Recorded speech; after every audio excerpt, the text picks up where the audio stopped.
Welcome to the Wall Framing and Foundations Plan Check course. Whether you are a plan reviewer, building official, permit technician, third-party reviewer, or a design professional transitioning into plan review responsibilities, this course was built for you. The Wall Framing and Foundations Plan Review course is the second module in a 4-module series that also includes the Conventional Roof Framing Plan Check module, the Conventional Floor and Deck Framing Plan Check module, and the Wall Bracing Plan Check module.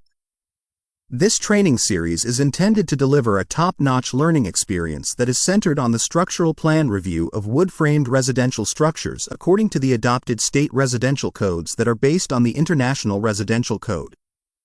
Nearly all states in the United States have adopted the International Residential Code developed by the International Code Council.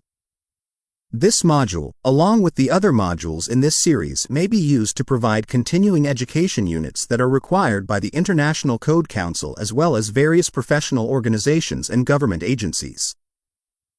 The development of this course was guided by the assumption that the primary reason you are considering taking this course is to acquire the ability to perform a thorough and reliable structural plan review of residential wall framing systems and verify that the submitted drawings comply with the provisions of the International Residential Code.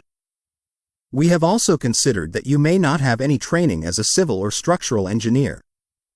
Therefore, we have spared no effort to ensure that this course has the capacity to help you achieve the objectives that brought you here.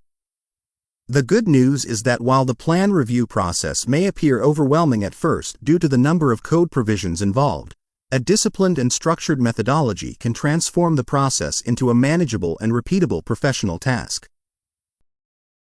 The review of wall framing elements typically begins after the reviewer has confirmed both the loading and layout of the roof system and upper floors.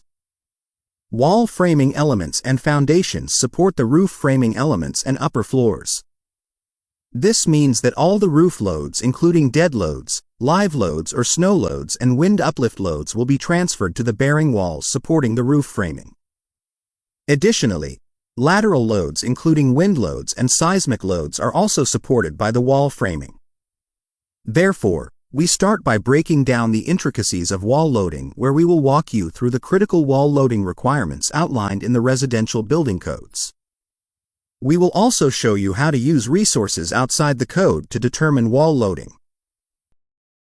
This comprehensive introduction will open the way that allows us to dive into the heart of wall framing, where we will embark on a thorough and extremely rigorous exploration on the code provisions for the design and construction of wall studs, top plates and bottom plates, headers, jack studs and king studs, wall sheathing and framing connections, including the anchorage of the sill plate to the foundations. You will learn how these elements work together to create a safe, sturdy structure, and how to verify that each component meets the requirements of the code. Additionally, we will undertake an in-depth and highly detailed examination of the code requirements governing the design and construction of wall foundations, foundations with concrete stem walls, foundations with masonry stem walls, concrete foundation walls, and masonry foundation walls. We will drill deeper to give you a solid understanding of the material elements and characteristics of concrete and masonry, including the required conformance standards.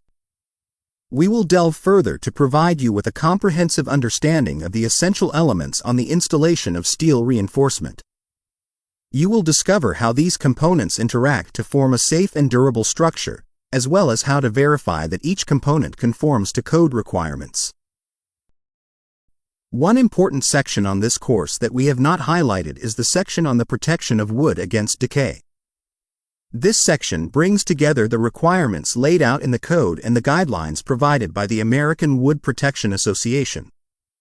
The result is an exhaustive lesson on preservative treatment of lumber with respect to the levels of treatment required, the locations where this treatment is required, and how to specify this information on the drawings. As you will realize with this course and all our courses, we do not stop at demonstrating the minimum framing requirements on the code. Rather, we go a step further to show how plan reviewers should review these requirements on the drawings and verify that details and specifications on the drawings conform to code requirements. This course is intended to provide you with a comprehensive exposure to the knowledge, insight, and systematic review skills necessary to perform structural code compliance reviews with confidence, consistency, and professional clarity. In professional practice, the plan reviewer is routinely confronted with an enormous variability in style, layout, and design integrity when reviewing plans prepared by different designers.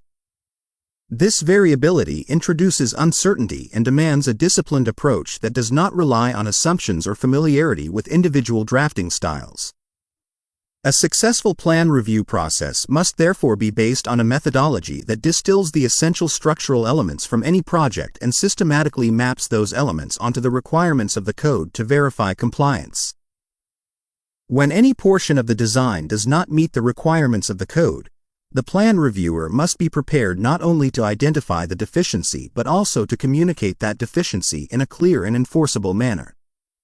The necessity for a plan reviewer to have a solid grasp of both the material provisions and the intent of the code cannot be overstated. Equally important is the development of a structured strategy that allows the reviewer to unpack a project into distinct components that can be evaluated independently and then reviewed contextually as part of an integrated structural system. This course goes a step further by demonstrating how to prepare effective plan review comments, which represent one of the most valuable and often overlooked skills in the plan review process. Writing effective comments is not simply a clerical task, it is a professional responsibility that directly influences the clarity, efficiency, and success of the review cycle. Plan review comments must be unambiguous and concise while still providing sufficient information to allow the designer to understand the basis and intent of the comment. Comments that lack clarity or precision are often misunderstood, leading to delays, repeated submittals, and unnecessary frustration for both the reviewer and the designer.